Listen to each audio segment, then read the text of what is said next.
Seguimos dialogando sobre el mercado laboral en Uruguay y en particular el papel de las mujeres. Verónica, decías que los sindicatos están jugando allí un rol importante en cuanto a abrir brechas para que las mujeres de repente puedan ingresar a trabajar en otros sectores que no son tradicionales o que no eran tradicionales hasta el momento. Claro. ¿Cómo es eso? ¿Cómo ha sido la experiencia? Nosotros tenemos un movimiento sindical que por suerte al estar unificado ha sido vanguardia muchas veces casi siempre en el tema de empleo en Uruguay, ¿no? Hemos sido, aparte de combatir por el tema de las condiciones de trabajo, también hemos sido muy propositivos. En este sentido, posterior a la reconstrucción democrática en el país, tenemos un movimiento sindical que entra a asumir las dificultades que teníamos las mujeres trabajadoras. Y ahí vamos no solo ocupando los lugares de poder, sino también absorbiendo la demanda que las mujeres teníamos. Y en ese sentido, muchos sindicatos, sobre todo con el tema de la nueva convocatoria de los consejos de salario, a través de la negociación colectiva, hemos tratado de incorporar cláusulas en las cuales se prevea el tema de inserción de mano femenina. ¿Qué es lo más complicado en toda esa negociación, si tuvieses que definirlo en algunas palabras? Lo más complicado de la negociación es el tema de que que tengamos el mecanismo, las compañeras no podamos acceder, porque por ejemplo no tenemos con quién dejar los niños. O sea, no es la negociación en sí, sino es el proceso de incorporación de la mujer. Nos parece que Uruguay está viviendo un momento en calidad de discurso en el tema de género, bueno. Ahora, a contrapartida, un momento de efectividad de ese discurso bastante carente. Llevado al terreno de los hechos, la cosa no es tan fácil como decirlo. Exactamente. Dígase tema de participación en los ámbitos de poder. Tenemos enormes dificultades, ya no para tener cuotas, tenemos dificultades para acceder al poder. O sea, estamos planteando en este momento que tenemos que tener paridad, varones y mujeres, y no tenemos ni siquiera 30%. Más allá de que fíjate esta contradicción. Sindicatos principalmente femeninos, dígase salud, dígase educación, la participación de las caras visibles son masculinas. ¿Por qué es eso? Ahora, vamos a imaginen nosotras que el Zunca tenga una dirección femenina.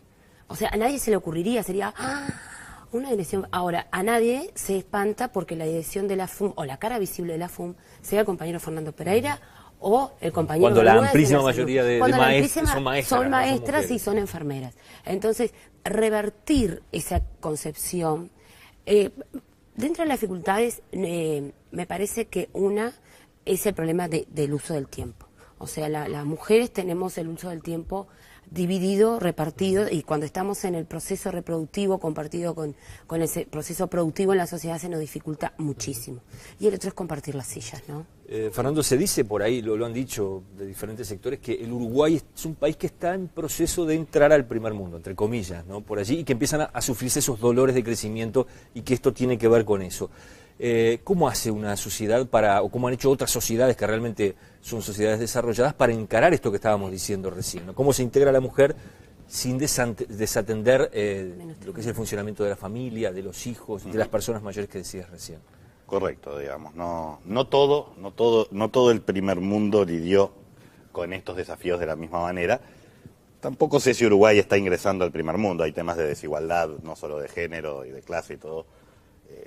En Chile se dice mucho, ¿no? Digamos, el tema de ser un país desarrollado, de querer ser un país desarrollado, porque el PIB va a ser similar al de Portugal, dicen, ¿no? Y bueno, que tengan un coeficiente de desigualdad similar al de Portugal, digamos. Ahí empezamos a hablar de desarrollo, digamos. No es solo el crecimiento económico, sino también la desigualdad. Pero los países escandinavos son un ejemplo interesante, digamos, de cómo enfrentaron este problema. Básicamente hicieron 3 o 4 estrategias, digamos. Una de ellas tiene que ver con el tema de las reglas del mercado que reconocen la carga reproductiva como algo que debe ser compartido. Todo esto incluye que las licencias son para padres y madres, ¿sí? Las licencias por natalidad, digamos, por nacimiento, ¿sí? E incluyen un reconocimiento de los tiempos. Fíjate vos que nosotros tenemos escuelas de 4 horas, pero mujeres que hoy trabajan 8. Entonces, digamos, ¿cuál es la idea de quién cuida? ¿No? Digamos, un problema de quién cuida. Y hay una ecuación económica detrás de esa familia que también tiene que de ponerse sobre la mesa, ¿no? Porque uno tiene básicamente, mira, volvemos a los escandinavos enseguida, uno básicamente tiene 3 formas de solucionar este problema. Uno es la redistribución, ninguna es total. Uno es redistribuir los roles entre hombres y mujeres. Es decir, ser más parejos en la distribución de la carga de cuidado y del trabajo del hogar, ¿sí?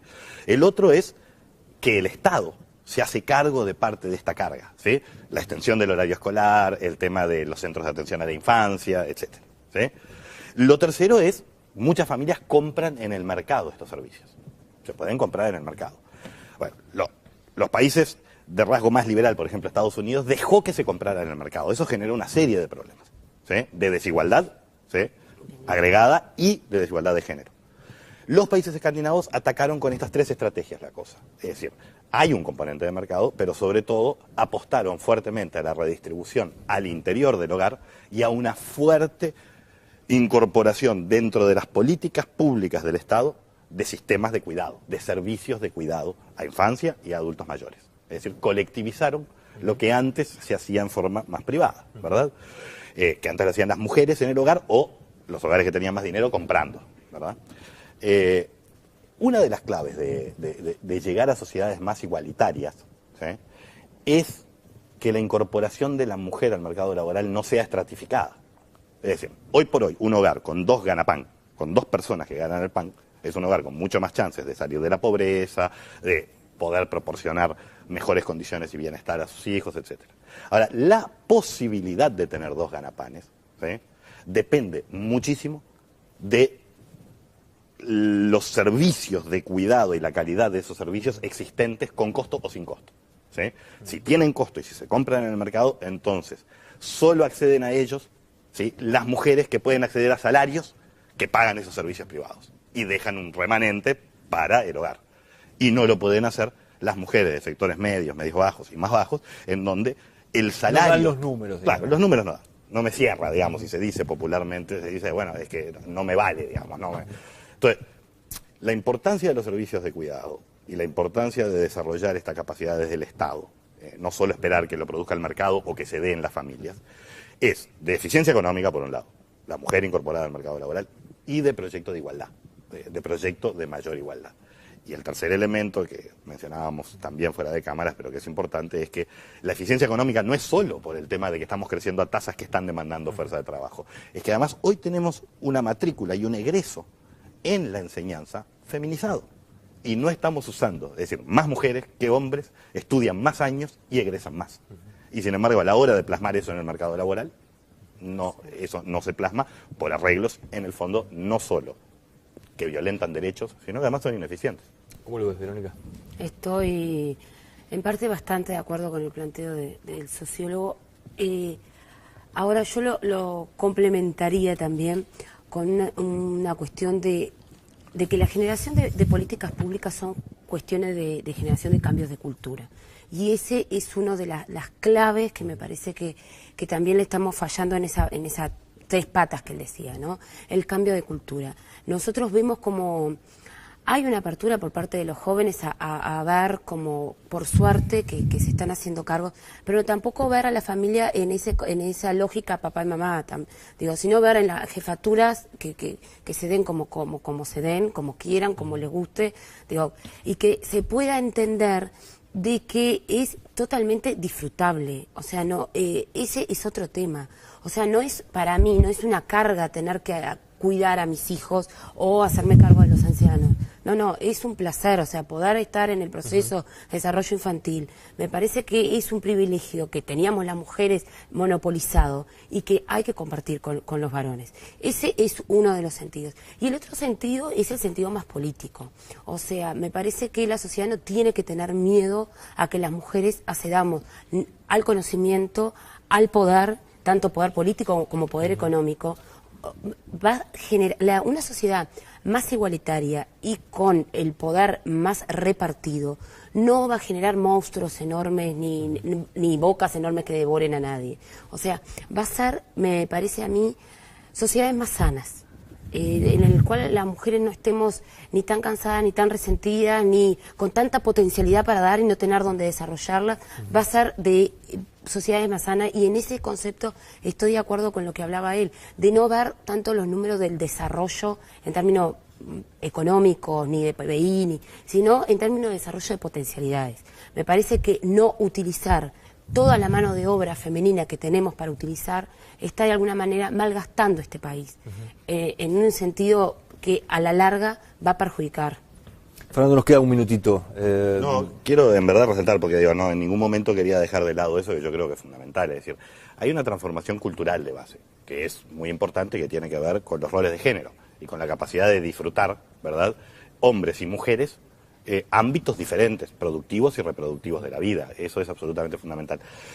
Una de las razones por las cuales los cambios culturales siempre demoran más, es decir, digamos, las políticas públicas incentivan y ayudan a que se produzcan esos cambios culturales y además generan bases materiales para que se puedan generar esos cambios culturales.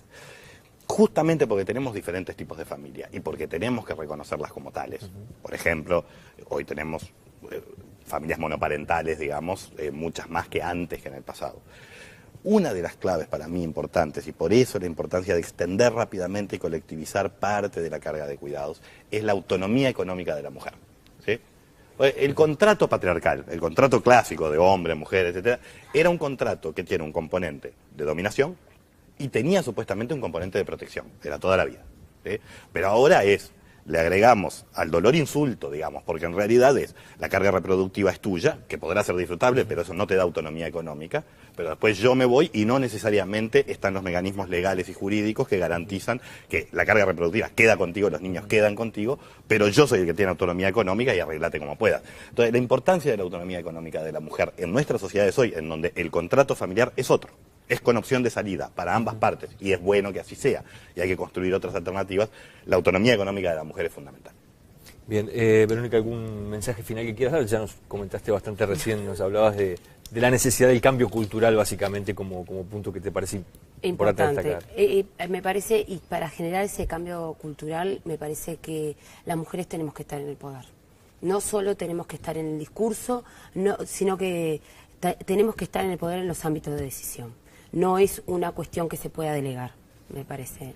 No me parece a mí, nos parece al movimiento sindical, ¿no? Gracias por haber venido a los dos. Gracias a ustedes. Nosotros nos vamos a una pausa, después vamos a hablar de las elecciones que se vienen para directores sociales en el Banco de Previsión Social el próximo domingo. Hay muchas dudas para sacarnos, por supuesto, que hay 1.300.000 uruguayos involucrados en esta elección del próximo domingo, si será importante. Ya venimos con el presidente del EPS, Ernesto Morro. Ya regresamos.